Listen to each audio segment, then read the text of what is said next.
Hello, bonjour.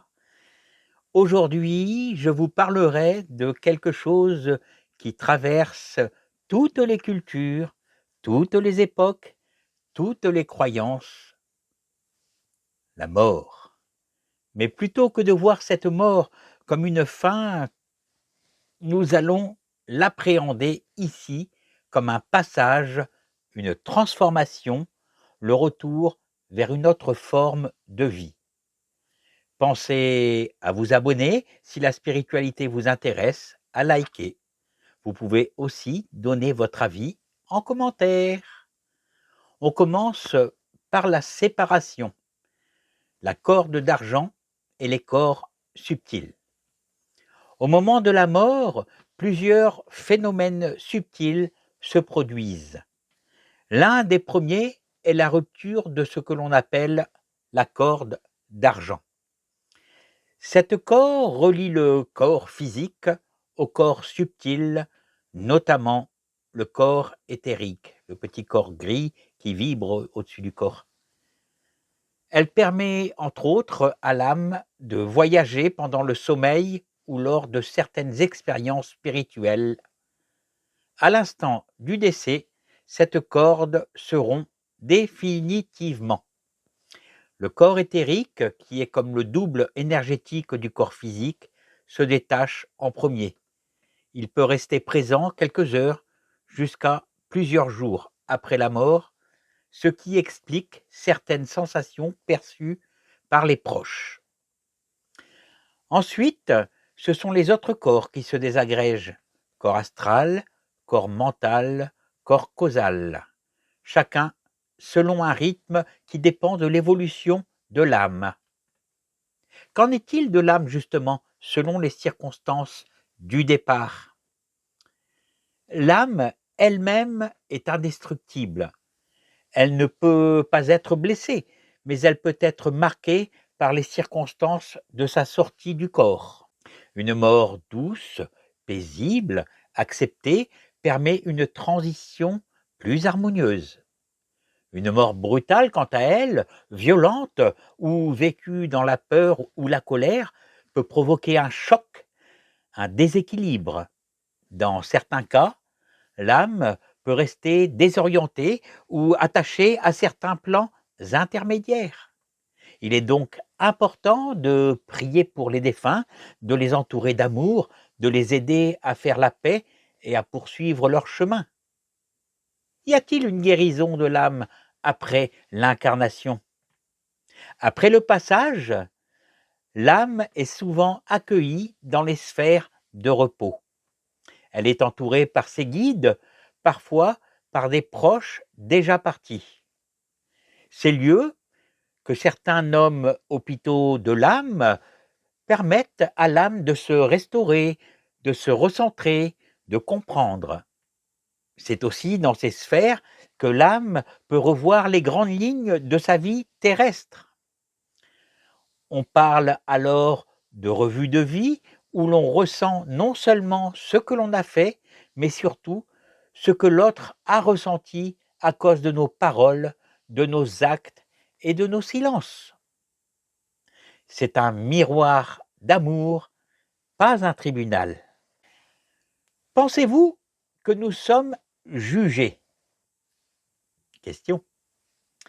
Il n'existe pas de tribunal extérieur comme dans nos sociétés humaines. Il n'y a pas un Dieu qui punit ou récompense. Nous sommes nos propres juges dans un élan de lucidité profonde. Nous mesurons l'amour que nous avons donné ou retenu. Nous comprenons nos erreurs, non pour être condamnés, mais pour évoluer tout simplement. Et parfois, l'âme demande à réparer.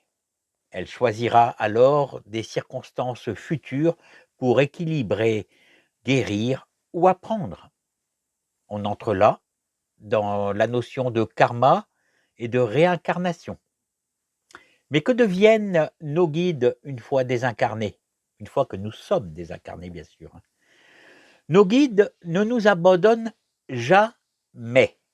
Ils nous accompagnent pendant l'incarnation, mais aussi après. Certains sont des êtres de lumière, d'autres sont des âmes évoluées que nous avons connues dans d'autres vies. De l'autre côté du voile, nous les retrouvons, souvent avec joie et bonheur. Ils nous expliquent, nous consolent, nous orientent.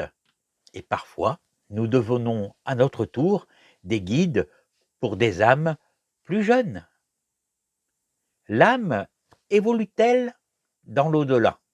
Quelque part, je viens de vous le dire. La vie continue. L'âme poursuit son chemin. Il existe des plans d'évolution, des sphères vibratoires où l'on apprend encore, où l'on œuvre, où l'on sert. L'au-delà n'est pas un lieu figé, c'est un espace vivant, organisé et structuré. Certaines âmes choisissent de s'engager au service, d'autres préfèrent attendre, méditer, comprendre. C'est un temps de liberté, de responsabilité et de lumière.